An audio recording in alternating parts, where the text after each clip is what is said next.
Well, today I'm headed to the Mile High City, Denver, Colorado, to visit John Gritton. Hey, John. Ron, hi. How you doing? Welcome to Just what I'd Denver. expect to find you in the garden. Good. So we're going to build a potting bench, We huh? are. Let's go to the back and take a look. Right. Well, listen, I drew up a little sketch here of the potting bench. I want you to take a look at it because you're going to be using this. It has Right. to work for you. So what I thought, maybe a shelf underneath here, Very handy. and then another set of shelves maybe up here above the bench. You read my mind. That's Yeah? exactly Good what work I for had you? in mind. Okay, I want to make up a cutting list from this Okay. and talk to you about what kind of materials you want to use, and then let's go ahead and cut some wood. Using the cutting list as our guide, we cut all the 2x2s, 2x4s, and 1x4s to the lengths we'll need from weather-resistant redwood. Well, John, we've cut all of our wood here. This is enough wood for the entire bench. And let's go back to the drawing for a second because this is the first thing I want to do right here is build one of these braces right here. We actually will construct 3 of these. They'll be identical. Now, when I'm doing 3 things that are exactly alike, I like to lay them out. You were kind enough to provide this bench, It's a great so idea. I've used that. And this shows the position of every piece of wood that'll make up this bracket. So let's just grab the wood right now and start. Just lay it So right do the- on top there. There you go. Back one. All right, this would be a front leg. The other great advantage to doing this is it's a good double check that everything has been cut to the right length.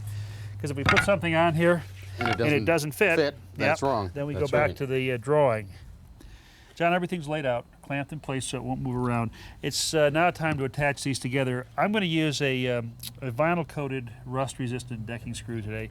These are actually new for me. If you look at the head This type the of screw accepts either a square drive or Phillips head bit. For this softwood we're driving into, a Phillips head will work just fine. I first drill pilot holes to prevent the screws from splitting the ends of the boards as they're driven in. After all the boards are securely attached, we flip the frame over and repeat the process. And we're just gonna match those braces on the other side now. Okay. There you go. I don't think we'll probably have to do clamping on this. Want to grab those? Easy enough. Let me get one from you. There you go. There you go.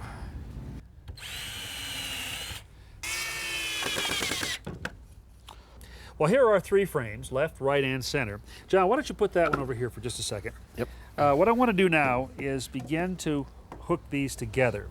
To hold the end frames upright, I temporarily clamp a brace to each one, then space the frames about 6 feet apart. All right, John, if you could grab that board All right right. there. That's going to be the front edge here. And there's a small clamp up there on the, can you reach that? Yep. I can. Okay. if you Once got the it. front edge is in place, we clamp it to the We're frames. gonna have to- There we go. This again. Go. Now we really don't need this bottom brace anymore, so we're going to take this off. That'll allow us to actually adjust this top joint. Okay, let's start screwing this together. All I'll right. do the pilot holes. If you will put in the rust-resistant screws. I'm ready. Okay, We'll here's follow one right right here. behind you. We add the center frame by first clamping it to the front edge and then fastening it with screws. The rear edge is attached next. Our potting bench is finally beginning to take shape. You know, just put the bottom edge at the top of the bevel there, John. Okay, and let it come to me a little bit. A little bit more. Okay, right there. Good. John, just gonna spread After these out. framing the top shelves, we move to the bottom level. Space the or margin distance between each one. Yeah, there you go. We'll just Yeah. eyeball this. We don't have to rip anything down here. There you go. All right, John, we're moving on to the Getting top. right now, huh? along. Now let's just lay these out first. We can kind of get our spacing straight here. Now these we're going to overhang on the sides just a little bit. So let's start with the front board here, Okay. and let's overhang it maybe 1/4 inch. On the front. Yeah. We first clamp the front board into position and then attach it and the remaining boards with screws. This work surface will be the ideal place for planting seedlings, repotting, and cultivating container plants.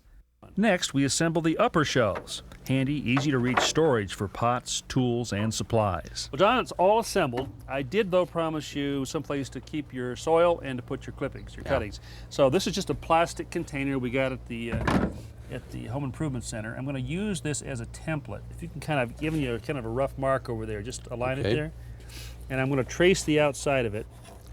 This is going to be real handy. Using a jigsaw, we cut out the opening that we just traced from the container.